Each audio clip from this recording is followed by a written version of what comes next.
What's up, guys? Today we're going to be talking about the best phones with a Snapdragon 855 processor in 2021.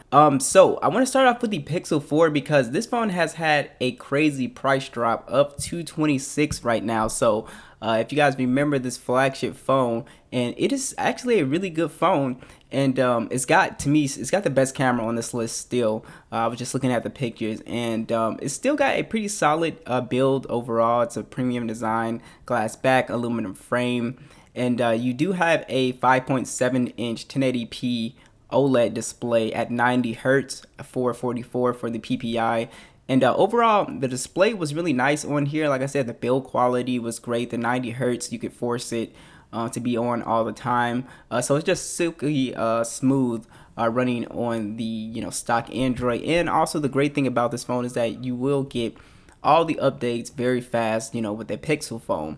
So you do have the Snapdragon 855 and the Adreno 640 on here. So this phone is still very, very capable of playing the latest games, Call of Duty, PUBG, whatever you really throw at it, it's going to be able to play at high settings. There's no SD card support in there, 64 gigs or 128 gigs. Of storage depending on which configuration, and 6 gigs of RAM on here. You also have some very nice sounding stereo speakers as well. This phone does not have a headphone jack, so do note that. And you do have NFC on here with some very good Face ID as well. So it does have really good Face ID, but there is no option for a fingerprint sensor, so do note that. So you just have the Face ID. So this phone, like I said, has the best camera on here. You have a 12.2 megapixel standard, and then you have a 16 megapixel telephoto, which was all of the talk when this phone came out, not having an ultra wide. But if an ultra wide is something you really need, then you can just look at another phone on this list. But overall, as far as just stills, this phone still takes some beautiful photos. I mean, it is really, really nice. You do have on here a very good dynamic range. Like I said, you have good depth of field. Color accuracy is pretty good on here. A selfie cam is great. I mean, it is actually a really, really good camera for stills. You also have 4K video and 1080p video on the front with an 8 megapixel selfie. And this phone kind of has okay battery life, a 2,800 milliamp hour battery with 18 watt fast charging. I did a drain test on this phone, and I would say real world use, you could probably squeeze 6, maybe 7 hours if you're a lighter user out of this phone. But mostly people get around 6 hours of screen on time, which is fine. It's average battery life. So the Pixel 4 is definitely a phone to consider. Next, we have the Galaxy S10e, and this is a phone that is also on the more compact side. I have a ton of videos on this phone, and it's got a premium design, aluminum frame, glass back, IP68 dust and water resistant as well. I love the design. It's a very nice looking design. I've always thought that. You do have a 5.8-inch display on here. It's 1080p, and it's a AMOLED display at HDR10, 438 for the PPI. Overall, it's a beautiful display. You do have a punch hole, which I have a lot of fun with, finding wallpapers that fit it. And you do have on here Android 11, and Samsung does a great job with actually updating this phone. So I was really pleased with just security patches and updates, stability updates. They really push them out a lot on Samsung devices. You do have a Snapdragon 855 and Adreno 640, of course. So all of the phones on this list are going to be great for gaming still. You do have a micro SD support and 128 gigs of internal storage and 6 gigs of RAM on here.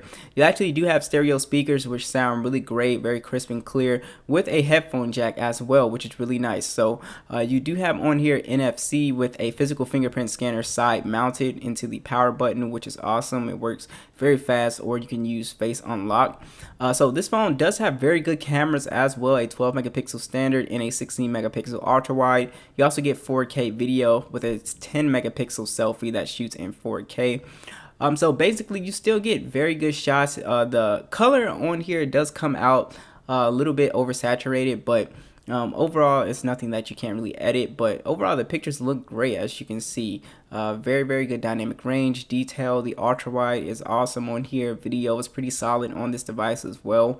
The selfie camera is great. So overall I had no issues with image quality on the S10e. You do have a 3,100 milliamp battery with 15 watt charging, and then you have wireless charging with reverse wireless charging, which is really cool. And then you have all the little bells and whistles like Samsung desktop support, like I said, the reverse wireless charging, secured folders, all the little software software and tweaks and stuff you do have on this phone, which is really nice. And as far as battery life, I think that's the only kind of like average thing about this phone is that it's usually around like, again, like 6 hours. So you see a theme with like smaller phones don't get as good of battery life, but still a great phone. Next is the OnePlus 7 Pro, and this is a device for pretty much anybody that wants a full screen experience. You want that sort of ultimate video watching gaming experience on your phone, and the rest of the phone is actually really solid as well. The design is a full premium design. It's aluminum frame, glass back. You have a 6.67 inch 1440p fluid AMOLED 90 Hz display. It's also 516 for the PPI. Overall, a beautiful display, slightly curved, and uses the pop-up camera, so there's no notch or anything, and it's overall just a beautiful display. It's the reason why I've kept the phone so long. It is just a really unique experience, and I think the best thing about the 7 Pro is definitely Oxygen OS. So running Android 11 here with Oxygen OS is very smooth. You have a good blend of simplicity and customization, which I think OnePlus does a very good job with. And of course, Snapdragon 855 and Adreno 640. No SD card support, unfortunately, but 128 gigs of internal storage and 6 gigs of RAM, or 256 depending on which configuration you get, in 8 gigs of RAM. And then you have some pretty decent sounding stereo speakers, very good bass quality, gets very loud. You also have NFC on here and a fingerprint scanner under the display, which is very fast. A 4,000 milliamp battery as well with 30-watt fast charging. I'm gonna go ahead and say I think the weakest camera on here might be the 7 Pro. Yeah, I usually, when I take a lot of photos with this phone, sometimes I have to, depending on the lighting situation, if we're in good lighting, like outdoors, like I took pictures at the zoo, it came out, fine. But I noticed with other phones on this list, it just doesn't take as good photos in sort of like decent lighting. Sometimes you get overexposure problems, color problems sometimes. So, but as you can see from the photos here, they look great. So again, you just kind of have to pick and choose.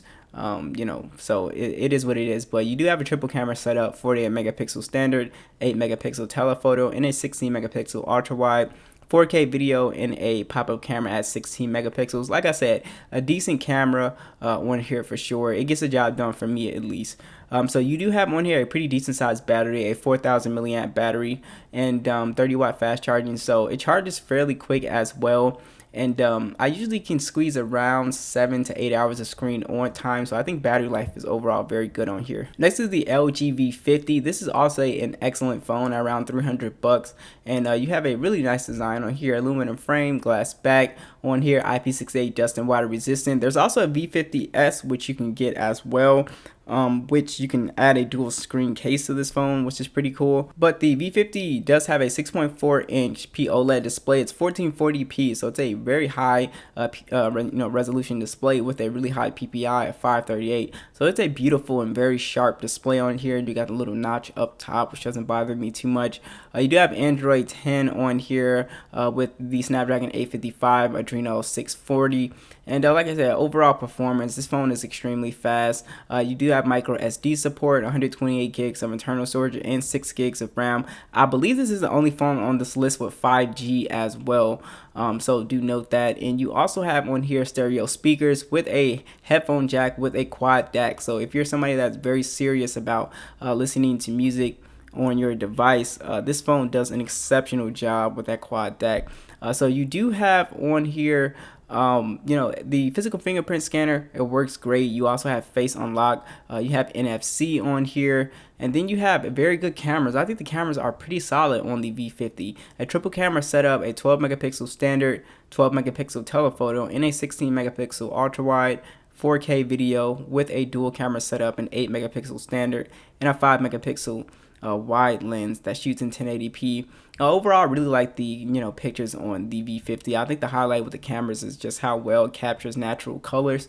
I've always enjoyed that. I think detail is great. The ultra wide is fine. You can see from the pictures yourself, so it takes really good photos. You also have very good battery life, a 4,000 milliamp battery, 18-watt fast charging with wireless charging as well.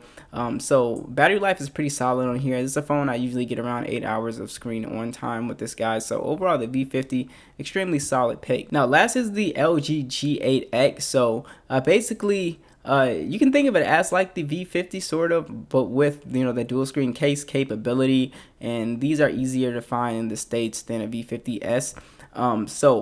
This one has an aluminum frame, glass back on here, IP68 dust and water resistant. It has a 6.4-inch POLED display, 1080p 403 for the PPI, little water drop notch. Overall, just a beautiful display, no issues here.